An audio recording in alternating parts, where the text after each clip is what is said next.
De plus en plus de traders particuliers prennent conscience qu'il existe des pièges de marché. Et ça, c'est essentiel. On se retrouve dans cette vidéo pour la deuxième partie associée aux stratégies inducement. Si vous ne connaissez pas encore le concept de l'inducement, je vous invite à regarder la vidéo dans le descriptif ou juste ici. Et maintenant que vous savez c'est quoi l'inducement, pourquoi ça existe, il est temps de savoir comment en tirer avantage. Et vous en doutez, si vous voulez savoir comment trader l'inducement, il faut connaître les endroits où l'inducement prend forme, se constitue et rentre en ligne de compte sur les marchés. À la fin de cette vidéo, vous connaîtrez les zones où intervient l'inducement et vous serez capable de tester tout ça sur vos graphiques.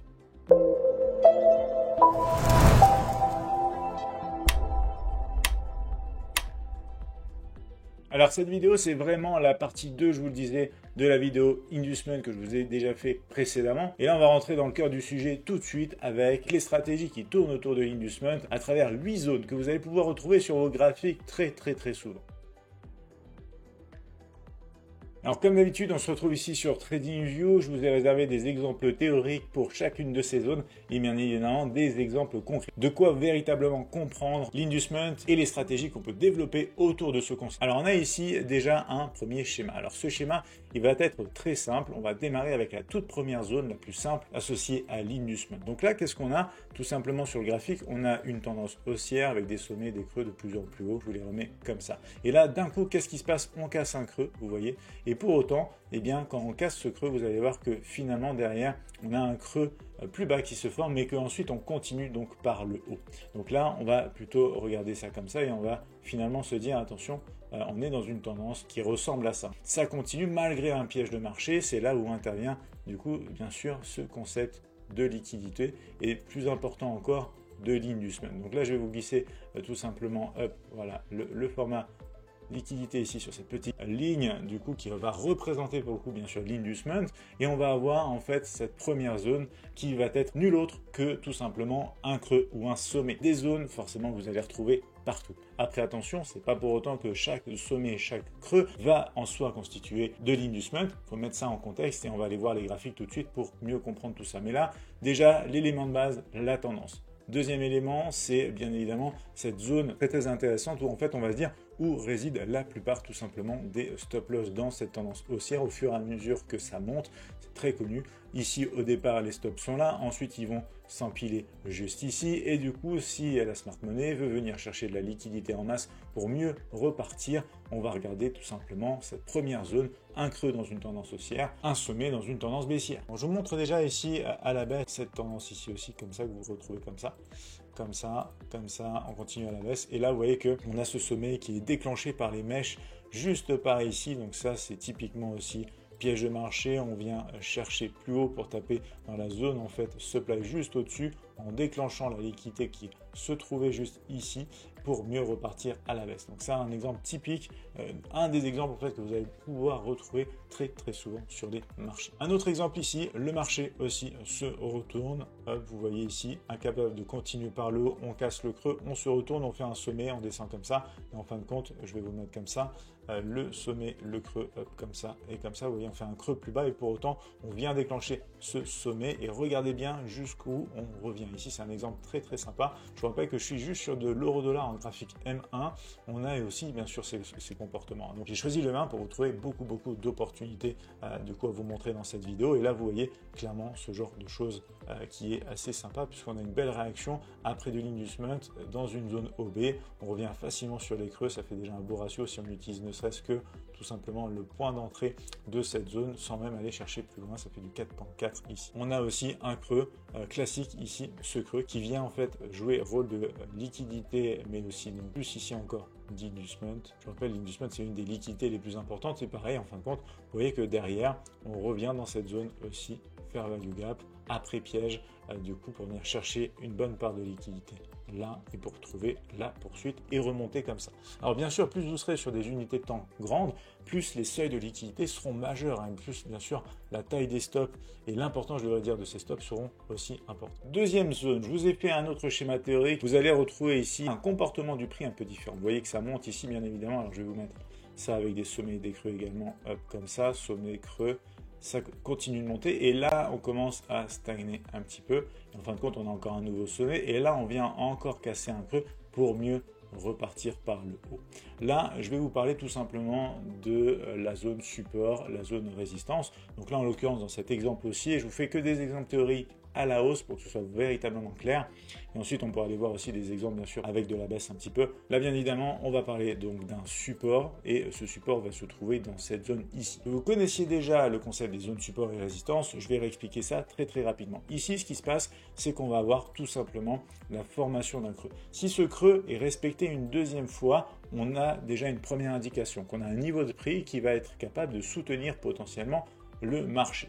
Donc on peut attendre aussi bien sûr un troisième test pour être d'autant plus conforté dans l'idée que cette zone de prix tient véritablement et du coup ensuite s'attendre encore justement à ce rebond vis-à-vis de cette zone support. Et bien c'est là où on peut avoir cette possibilité également d'inducement, c'est-à-dire qu'on pourra avoir un marché qui souhaite piéger ici, bien sûr des intervenants au marché qui ont besoin de liquidité pour prendre des grosses positions puisqu'ils ont de gros capitaux, pour venir en fait tout simplement juste sous cette zone là, je vais vous mettre ça aussi en termes de liquidité comme ça, chercher des stops une fois de plus qui sont présents donc dans cette zone ici sous ces creux là qui s'accumulent en fin de compte à chaque fois, on vient juste les déclencher et on repart rapidement comme ça par le haut. Donc ça c'est zone support et résistance, deuxième zone dans laquelle on va retrouver de l'inducement. Donc là exemple avec bien évidemment, vous en doutez, un support. Là on va avoir une zone qui a été travaillée en résistance, ici légèrement cassé, on repasse à l'intérieur, ça repasse résistance ici, comme ça, bien sûr. Encore de la résistance, ça casse, on passe support ici, attendu support, ça réagit et support aussi par là. Donc quand on regarde cette zone de prix, on sait qu'on est passé de support à résistance, mais on s'attend aussi à regarder le respect par exemple de ce creux, puisqu'on a déjà trouvé du rebond. Et là en fait, ce qui se passe aussi, et ça cumule plusieurs autres choses ici dont on a déjà parlé, mais vous voyez que ce creux également ici est piégé juste par des mèches. Alors attention, l'inducement peut se faire sur des bougies, du coup avec les mèches, mais également avec le corps. Ça dépend de chacun, mais pour ma part, on peut très bien avoir de l'inducement avec aussi des bougies qui clôturent en dessous, donc on a une réaction forte derrière. Et là, c'est une mèche, réaction mèche, rejet, rapidement on vient chercher la liquidité juste sous ce creux ici, et en fin de compte, on peut s'apercevoir aussi d'une chose, c'est que juste en dessous, eh bien, on a le dernier mouvement de baisse ici, avant la hausse, donc c'est un OB, et du coup par rapport à cet OB, ce qu'on va avoir aussi ici, vous allez voir, c'est du coup un fair value gap qui est présent juste ici et qui est tapé juste en dessous de cette zone du coup de liquidité. On passe à une autre zone avec un nouveau schéma, je vous illustre toujours en fonction de la structure, je pense que vous commencez à comprendre à quel point c'est important. On a des sommets, des creux de plus en plus haut, donc ça, théorie de dos à la hausse, c'est très simple, tendance haussière selon le comportement du prix. On vient chercher justement ici ce creux, mais on ne vient pas chercher un seul creux. Vous voyez, on vient chercher aussi ce creux de peu de choses pour mieux aussi repartir comme ça à la hausse. Donc là, on est plus dans le concept d'une zone fonction de trendline, c'est-à-dire de ligne de tendance qu'on peut retrouver un petit peu justement comme ça. Donc si je veux bien d'ailleurs vous la dessiner, elle sera plutôt propre ici comme ça pour un toucher parfait. C'est l'avantage des exemples théoriques. Ici on peut rendre vraiment l'exemple parfait, mais grosso modo vous en doutez, ce qui va se passer c'est surtout la prise de liquidité vis-à-vis de ce creux ici comme ça, et notamment du creux aussi en dessous. Donc en fait quand on relie les deux creux, ça nous donne une oblique haussière bien évidemment, mais c'est les niveaux dont il faut se rappeler, c'est surtout ces niveaux horizontaux qui vont avoir en fait littéralement cette importance associée aux stops qui sont juste placés en dessous, que la smart money a besoin de venir déclencher pour mieux repartir à la hausse. Donc voilà la troisième zone en fait où vous allez pouvoir être sujet à trouver de l'inducement, ou en tout cas à vous y attendre pour avoir des opportunités plus qualitatives et forcément potentiellement avec des risk reward aussi beaucoup plus sympathique que si vous tradiez par exemple seulement juste la tendance du coup sur des rebonds. Là je fais juste une petite parenthèse, mais regardez typiquement si vous preniez un trade ici par exemple comme ça, yes, ça peut fonctionner bien évidemment, et le trading en pure tendance ça fonctionne bien sûr aussi. Il y a juste un taux de réussite, un risk reward qui est associé, il va falloir juste faire attention. Vous voyez, c'est pas le même type d'opportunité non plus. Vous voyez ensuite un exemple ici, le marché qui va commencer à se retourner et on va avoir une création de liquidité associée tout simplement à cette zone ici. Donc là, toute cette zone oblique qui cumule ce creux, qui cumule ce creux, qui cumule celui-ci, pas mal de choses, vient d'être déclenché justement avec la cassure qu'on a juste là, et en fin de compte ça repart plus fort à la hausse. Donc prise de liquidité également ici, inducement souhaité, manipulation. On incite bien évidemment, on continue, et en fin de compte ça casse d'un coup, on prend toute la liquidité et ça repart plus fort. On passe à la quatrième zone ici dans laquelle vous allez être sujet à voir de l'inducement rentrer en ligne de compte et être du coup utilisé sur les marchés par la smart money. En fait, on va avoir ici une consolidation tout simplement, on va avoir des sommets et des creux relativement proches les uns des autres. Donc je vous dessine ça avec bien sûr les sommets et les creux, vous voyez, ils sont bien sûr pas parfaits pour le coup parce que là je voulais marquer le point et vous dire à quel point justement quand vous allez identifier notamment sur des graphiques en temps des zones de range, vous allez avoir tendance à avoir justement un petit peu dépassé par le haut, par le bas, etc. Donc faut le savoir, c'est normal, ça peut être aussi sujet à des zones de fausse cassure, mais là grosso modo quand vous avez un mouvement aussi majeur que celui-ci juste là, ça change la donne. Et là en fait ce qui va se passer, c'est qu'on va venir chercher toute la liquidité qu'on va avoir sous cette borne basse. Je vous en parle très souvent dans la matinale Admirals sur la chaîne YouTube 8h30, 10h tous les jours de la semaine, du lundi au vendredi. On a énormément, forcément, vous en doutez, d'accumulation ici. On va d'ailleurs pouvoir retrouver ça aussi autour de zones de range et de séances asiatiques. On a typiquement peu de volume, ça s'accumule. On a des stops forcément ici qui vont être la plupart du temps, bien sûr, qui vont stacker, c'est-à-dire qui vont se cumuler ici, qui vont s'additionner parce que du coup, il y a plusieurs acheteurs qui vont entrer en position pour exploiter potentiellement la tendance, mais attention, on a du coup un mouvement qui vient tout dégager, sortir tous ces stops pour mieux repartir dans le sens de la hausse où la smart money attrape toute la liquidité du coup ici du camp inverse. Alors je vous montre ici un exemple de trading de range aussi, sommet creux, vous voyez, qui se respecte à peu près dans la même zone. On a une mèche au plus haut ici. Alors cette mèche justement va être très intéressante parce que dès qu'on a deux creux, dès qu'on a deux sommets, on peut y voir de la consolidation. Et si je prends par exemple le bout de cette mèche, vous voyez ici, comme ça, on va aller regarder ça vraiment dans le détail, vous allez voir, en fait on vient chercher le bout de cette mèche ici sur la zone de range. Donc ça, au-dessus de la zone de range, en dessous de la zone de range, on a des zones de liquidité, on vient déclencher ici la liquidité juste un tout petit peu, du coup, juste ce qu'il faut pour pouvoir repartir relativement rapidement par le bas. Regardez le mouvement qui s'enchaîne derrière, on descend plutôt bien.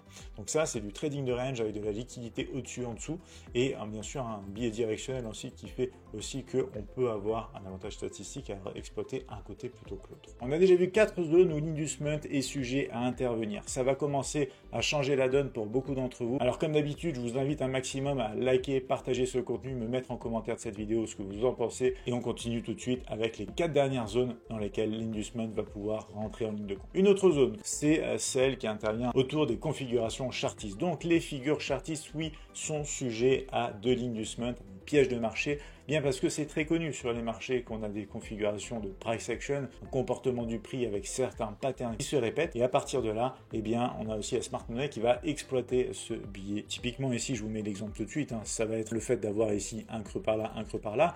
On arrive sur d'une tendance baissière ici, on a un double creux, on casse par le haut, c'est une figure de retournement du coup de tendance sur les marchés, une figure chartiste. Je vous glisse d'ailleurs dans le descriptif de la vidéo l'article complet sur les figures chartistes aussi chez Admirals.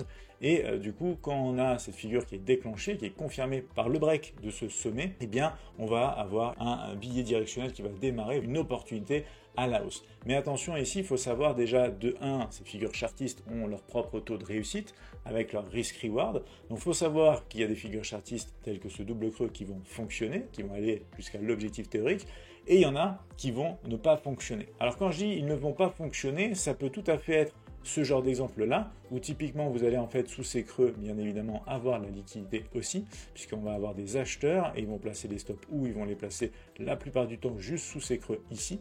Donc clairement, la liquidité est présente. Et des fois, justement, ce qui va se passer, c'est qu'on va en fait avoir un comportement du prix, soit qui va vouloir partir d'un coup vraiment à la baisse et démarrer une toute nouvelle tendance baissière. Donc c'est là où je vous dis que par exemple, la figure chartiste du double creux ne va pas fonctionner.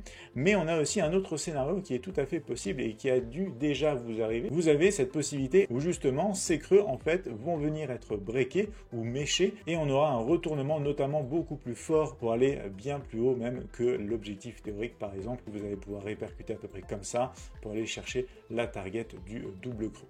Donc ça, c'est directement en fait une indication comme quoi la smart money est passée par là. Clairement, on peut avoir une figure qui a du potentiel, mais qui va être piégée du côté de la smart money, qui va en fait induire en erreur une grande partie des participants au marché pour que la smart money, elle, puisse justement derrière délivrer en fait l'opportunité qu'elle cherche et pouvoir partir plus fort, plus haut dans cet exemple qui est bien sûr aussi, puisqu'on parle d'un double creux, double bottom en anglais. On a ici une jolie formation en fait d'un double test. Hop, comme ça, comme ça. Double test d'un même niveau, cassure juste derrière, et pour autant, vous voyez, on revient jusque là, donc je vais vous laisser ça comme ça et je vais vous montrer jusqu'où on est parti, et ensuite on continue comme ça par le bas.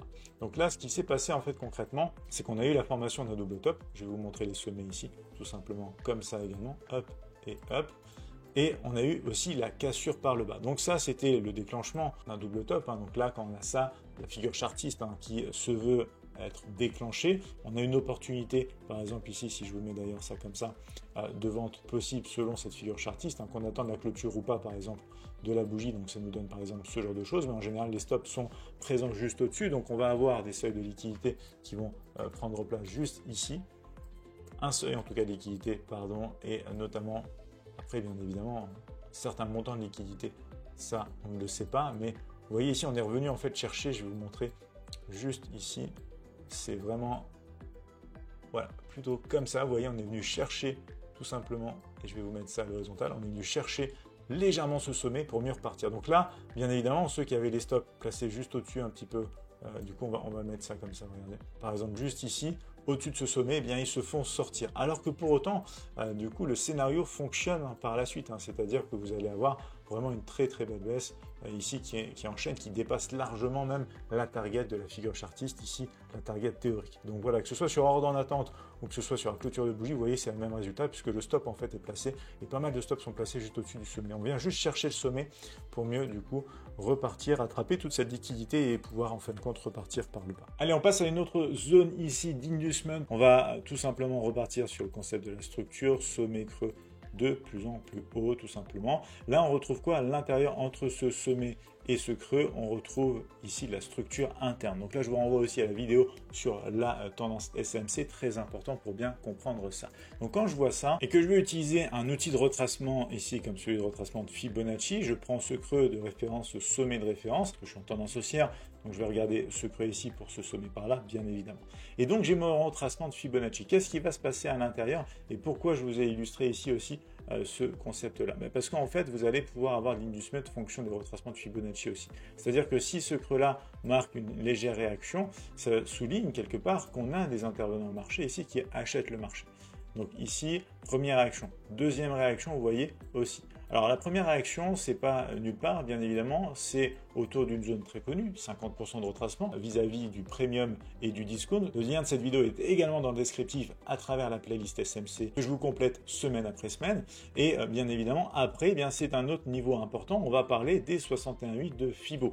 Et là, on va même ensuite parler d'un test de la zone ETE, également présent dans la playlist SMC, puisque c'est une zone de retracement relativement extrême dans laquelle, en fin de compte, on va être sujet à trouver une opportunité relativement optimum pour un rebond. Vous voyez un peu l'idée. À chaque réaction qu'on va avoir du marché, vis-à-vis de certaines zones importantes, quand même des retracements de Fibonacci, eh bien, ça veut dire qu'on a des intervenants qui achètent, ils achètent, ils achètent. Et en règle générale, bien sûr, quand on va être sur ce genre de choses-là, les stops vont pas être très loin derrière, ici par exemple, et là. Donc à partir de là, on a en fait cette création de liquidité qui se fait à travers tous ces petits niveaux ici, toutes ces petites réactions. Donc, je vous les mets ici pour que ce soit clair et aussi limpide pour tout le monde. Hop, on va avoir ce genre de choses ici, on va avoir ce genre de choses ici.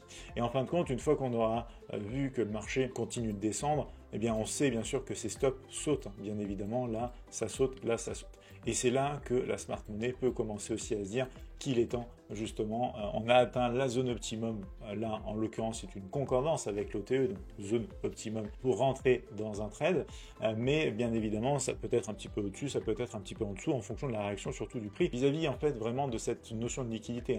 La smart money va vraiment regarder là où sont aussi placés les stops et va vraiment regarder les ordres stop par rapport au contexte actuel. Je vais vous montrer maintenant un exemple avec un retracement. J'ai pris ce sommet et ce creux en référence, donc vous allez retrouver le sommet juste là, le creux ici, on casse un creux, donc on initie une jambe d'impulsion baissière par là, et vous voyez qu'on revient un petit peu sur ce niveau-là. Alors attendez, je vais me mettre en rouge, on revient un petit peu chatouiller déjà le niveau des 50 qui suscite un peu de réaction, on revient le tester mieux encore, mais vous voyez que ça suscite encore une réaction, et pour autant on remonte, ici on arrive dans la zone ETE, et là du coup on commence petit à petit, mais sûrement à repartir. Vous avez même encore ici une mèche qui vient chercher un petit peu de liquidité pour dégager avant là d'avoir le mouvement plus violent aussi qui se trouve derrière.